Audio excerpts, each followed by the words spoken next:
হাবড়ার দম্পতি খুন কাণ্ডে তিনজনের যাবজ্জীবন সাজা ঘোষণা করল বারাসাত জেলা আদালত। 15 সেপ্টেম্বর 2020 মঙ্গলবার রাতে হাবড়ার টুনিঘাটা লন্ডন পাড়ার বাড়িতে রক্তাক্ত দেহ উদ্ধার হয় প্রাক্তন সেনাকর্মী রামকৃষ্ণ মণ্ডল এবং তার স্ত্রী লীলা রানীর। পয়েন্ট ব্ল্যাঙ্ক রেঞ্জ থেকে মাথায় এবং বুকে গুলি করে খুন করা হয়েছিল দম্পতিকে। পুলিশি তদন্তে গ্রেপ্তার হয় ওই দম্পতির ছোট জামাই বান্টি সাধু, তার সাগরেদ অজয় দাস এবং বান্টির স্ত্রী নিবেদিতা সাধু মণ্ডল। পুলিশি জেরায় তারা স্বীকার করে বান্টির প্রায় বাজারে 8 থেকে 10 লক্ষ টাকার দেনা হয়েছিল এবং পাওনাদারদের টাকার চাপে শ্বশুর শাশুড়িকে চাপ দিতে শুরু করে বান্টি। টাকা দিতে অস্বীকার করলে পরিকল্পনা করে খুন করে তারা। সমস্ত সাক্ষ্য প্রমাণের ভিত্তিতে বান্টি, অজয় এবং নিবেদিতাকে দোষী সাব্যস্ত করে বারাসাত জেলা আদালত। এদিন তাদের যাবজ্জীবন সাজা, একই সাথে আরও 5,000 টাকা জরিমানা করে আদালত। অনাদায় আরও 6 মাসের জেল। এর সঙ্গে অজয় দাসের কাছ থেকে আর্মস উদ্ধার হওয়ার কারণে তাকে আরও 5 বছরের জেল, 5,000 টাকা জরিমানায় আরও 6 মাসের জেলের নির্দেশ দেন বারাসাত জেলা আদালতের এসিজেএম ফিফথ বিচারপতি দীপালি শ্রীবাস্তব সিনহা। যাবজ্জীবন এবং অজয়ের ক্ষেত্রে তো আর্মস অ্যাক্ট ছিল, ওই আর্মস অ্যাক্ট অনুযায়ী 25-এ 3 বছর আর 27-এ 5 বছর, আর এদের টোটাল সবার 5,000 টাকা করে ফাইন হয়েছে, অনাদায়ে আরো 6 মাসের জেল। একদম। এটা আমাদের ব্যাকগ্রাউন্ডটা বোধহয় আপনারা জানেন। এটা হচ্ছে যে ওই বাবা মায়ের সম্পত্তি নিয়ে ওদের মধ্যে একটা ঝামেলা হয় এবং এরা দুজনে মিলে, মানে মেয়ে এবং ওর হাজবেন্ড নিবেদিতা এবং বান্টি, এরা দুজনে মিলে বহুদিন থেকেই বাবা মাকে প্রেসারাইজ করছিল টাকা দেওয়ার জন্য।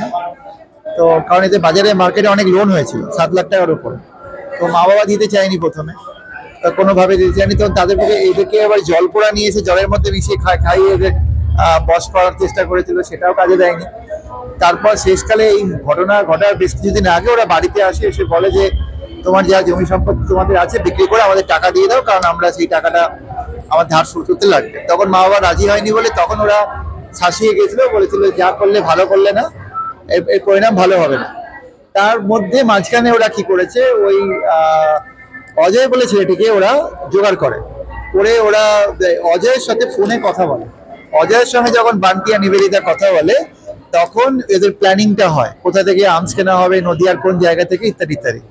এই অজয় করেছে কি, ও ভাবলো যে যদি আজকে আমি কলটা রেকর্ড করে না নিই, কালকে এটা নিয়ে হয়তো সমস্যা হবে, এরা নিজেরা বেরিয়ে যাবে আর আমাকে ফাঁসিয়ে দেবে। এরা কি, অজয় কি করেছে, ওর মোবাইলের মধ্যে ওই তিনজনের কথোপকথনটাকে রেকর্ডিং করেছে এবং এই রেকর্ডিংটাই কিন্তু আলটিমেটলি আমাদের এদের এগেনস্টে যেটা এদের কাল হলো, মানে এদের ক্র্যাক করতে সুবিধা হলো। এবং এই তিনজনেরই ভয়েস কিন্তু ম্যাচ করে গেছে ওই রেকর্ডেড কল। সেখান থেকে বোঝা গেল যে এরা মার্ডারের আগে কোথা থেকে আর্মস কিনবে, কত টাকায় আর্মস কিনবে, 50,000 দিয়ে নদীয়ার একটা জায়গা থেকে কিনে আনা হবে, কোন জায়গা থেকে কিনা হবে ডিটেলসে বলেছে।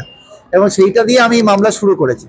মোট আমাদের আয়ও নিয়ে 26 জন উইটনেস এক্সামিন করা হয়েছে এবং তার মধ্যে থেকে ডিএনএ এক্সপার্ট ছিল, আরো অনেকে ছিল। অজয়ের সঙ্গে যে কথোপকথনটা অজয় নিজের সেফটির জন্য রেখেছিল সেটাই পরবর্তীকালে এদের এগেনস্টে কাল হলো। মানে এটা হেল্প করেছে আমাদের, ওর মধ্যে পুরোটাই ওরা বলেছে কিভাবে মার্ডার করবে, কখন মার্ডার করবে, অন্ধকারে যাতে চিনতে না পারে জন্য কালো জামা কাপড় পরে গেছিল দুজনে মিলে, ইত্যাদি। এবং দুটো শুট করেছিল, একটা বাবার মাথায় আর একটা মায়ের বুকে। এই টেকনিক্যাল সাপোর্ট গুলো তো হ্যাঁ, ডিজিটাল এভিডেন্সটা ছাড়া এই মামলাটা আমরা এই জায়গায় আনতে পারতাম না। এই ডিজিটাল এভিডেন্সটা এত ইম্পর্টেন্ট যে আমার প্রথম সাক্ষী ছিল আমাদের ফরেন্সিক এক্সপার্ট, যিনি ওদের ভয়েসটা ম্যাচ পেয়েছিলেন, অর্থাৎ স্যাম্পল ভয়েসের সঙ্গে ওই মোবাইলের যে রেকর্ডিং, দুটোর মধ্যে তিনজনেরই ভয়েস ম্যাচ করে গেছে। কে কাকে গুলি করেছে? গুলিটা অজয় রিভলভার থেকে হয়েছিল, কারণ দুটো গুলি ভেদ করে গিয়ে পিওতে পড়েছিল। গুলি দুটো রিকভার করার পর ব্যালিস্টিক্যালি গুলিগুলো ওই অজয়ের থেকে পাওয়া আর্মসের সাথে মিলে গেছে। অজয় করেছিল আর বান্টি ওকে বাড়িটা দেখাতে নিয়ে গেছিল, যেটা আমাদের এভিডেন্সে এসেছে। বাবা মাকে নিজেরা কেউ করে না, এই জামাই ছিল, প্ল্যানিংটা ওদের মধ্যে ছিল। ওরা অজয়কে টাকা দিয়ে ভাড়া করে নিয়ে এসেছিল যে মার্ডারটা করার পর সম্পত্তি বিক্রি হলে ওকেও কিছু টাকা দেওয়া হয়। কত টাকা? অ্যামাউন্ট এতে নিজেদের 7 লক্ষ টাকা লোন ছিল, সেটাকে শোধ করো, তারপর এক্সট্রা যা পাবে সেটা নিজেদের মধ্যে ভাগ করো। অজয়কে কত টাকা দেবে? অজয়কে প্রথমে দিতে হবে 50,000-এর কথা হয়েছিল, তারপর পরবর্তীকালে আরো দেওয়ার কথা হয়েছে। ঠিক আছে, থ্যাংক ইউ।